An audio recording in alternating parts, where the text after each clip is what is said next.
Hey guys, so my name is Yogi Dara, just a little name that I have come up with, and I'm finally taking the YouTube plunge. I've been wanting to do it for a very long time. However, I've been wanting to do it about fashion. Fashion, beauty, all of that. But I finally realized, especially with the climate in America right now, I want to do it about my number one passion, which is yoga. So I do feel like for the first video, it's most important for me to tell you a little bit about me and where I'm coming from. Now, most YouTubers put a lot of effort into their first video or into all of their videos. However, I'm one of the type of people that wants to keep it real. So I'm going to keep it real and tell you guys why I am doing this. So the reason why yoga is my passion, okay? Let me tell you why and how I got, it is very sunny, how I got into, oh my gosh. Okay, how I got into the practice of yoga and why I love it so much. If I could get out of these lights. Okay, so first of all, as a child, I was a gymnast at the age of 2 to 3, toddler. Okay, my entire life was revolved around gymnastics, cheerleading, dance, running, and really every other sport. Basketball, I'm 5'2", but I still loved it, and I was actually really good at it.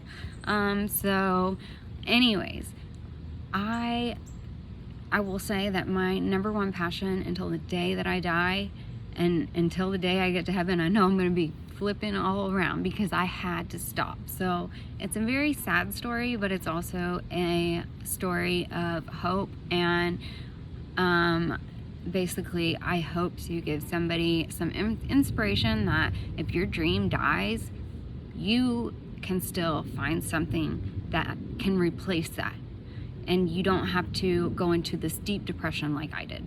So let me just tell you a little story. So I was a gymnast ever since I was little, like I said.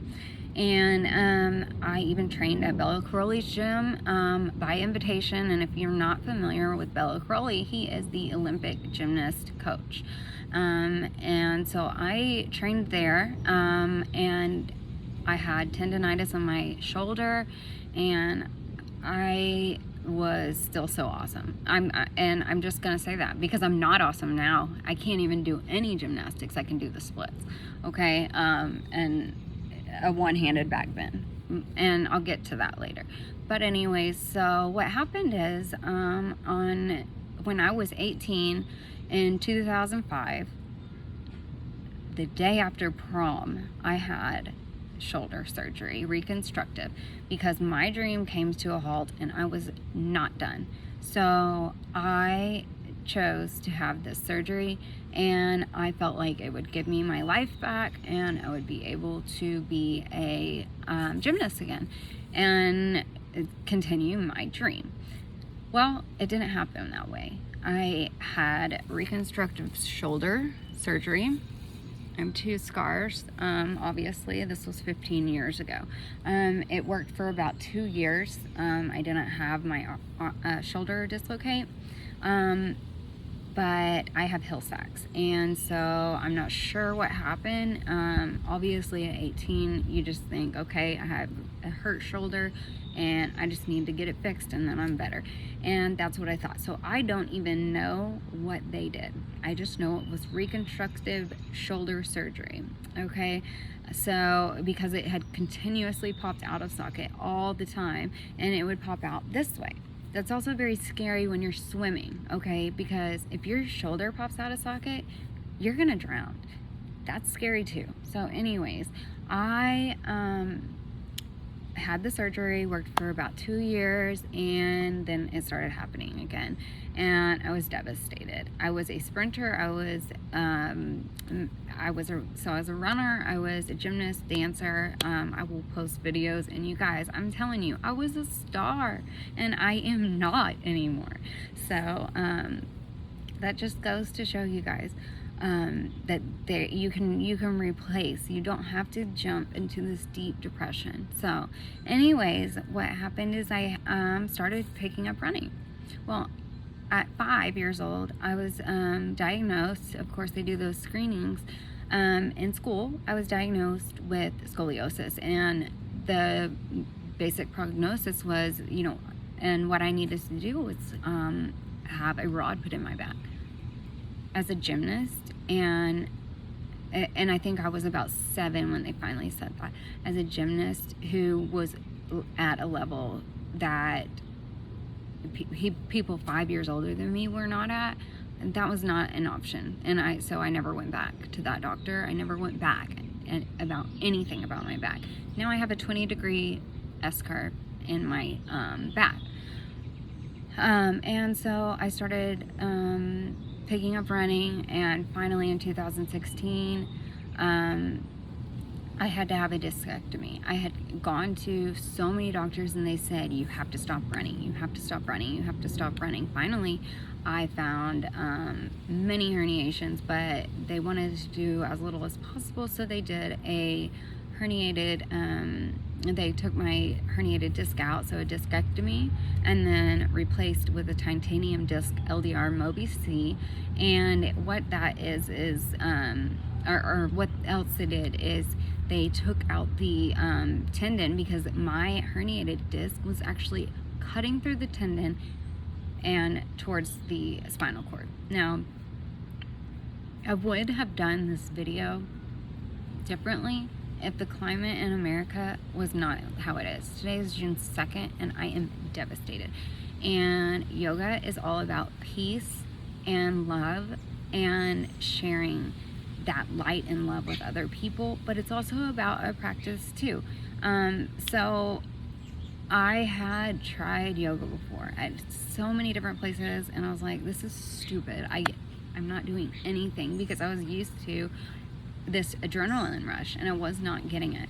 And so, finally I had to realize that I had to stop running. I ran in White Rock marathon, and then before that in school I was a sprinter. And one day I'll show you guys all my trophies. How about that? But anyways, I had to stop running, and so I was searching, what can I do? I was in chronic pain, I was in depression, and I was just so, I didn't even want to live my life if I could not do what I loved, because that's all I ever knew. So anyways, finally, I also did cryotherapy. That does help. But I went to a Bikram yoga studio, and just on a whim, I didn't expect anything.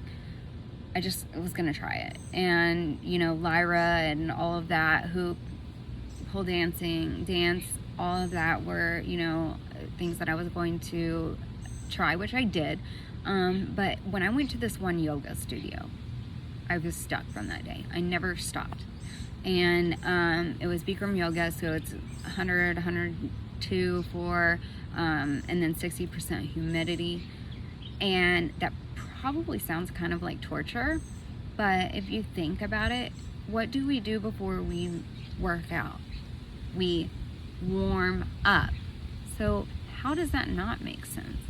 So anyways, I had not only the adrenaline rush, but I was never not in pain at all. So it became my love. So anyways, I ended up moving and thinking, I'll find a studio there. I was single. I had no ties. I didn't have children. This was like, I guess like a quarter life, not crisis, but change. So I moved 1,000 miles away from anybody I ever knew, and I met my daughter's father. And we had a child. We everything was great. And I'm not going to say anything negative about him, because I live a life of peace and love and joy. And so anyways, it did not work out. We did get married. It didn't work out, but and a lot of the reason why it didn't work out is because I ended up with another crazy condition. I had placenta accreta, and I actually had the most invasive form, which is percreta. It's accreta, increta, and percreta. So retained placenta is like this. This is what Kim Kardashian had. It's your uterus and your placenta. They can peel it off, because when you have a child, you also have to expel the placenta, and that's just it's just a normal body process. That's what happens when you give birth, okay? But I had placenta accreta, and I had no reason to have this. Normally it happens to people who have had C-sections, because there's scarring and it could go into the scar. So placenta accreta, increta, or percreta is uterus, placenta, grown, and it can grow into the other organs and invade those. I've heard so many stories, and the number one cause of maternal morbidity is hemorrhage. And I will tell you, the number one reason why it's hemorrhage is because it's secondary to the first cause, which was accreta, because it is so unknown and so just undetected. So mine was undetected, and I almost died. I had 20 surgeries and procedures. I lived in diapers for 3 months. Yes, I did. And then I ended up having to have a hysterectomy at 29 after my first child. Devastation. Again, lived in the hospital off and on for 6 months, and had C. diff, E. coli, went septic, full septic shock, and a lot of times they would say, no, it's in your head. My heart rate was 262. How is that in my head?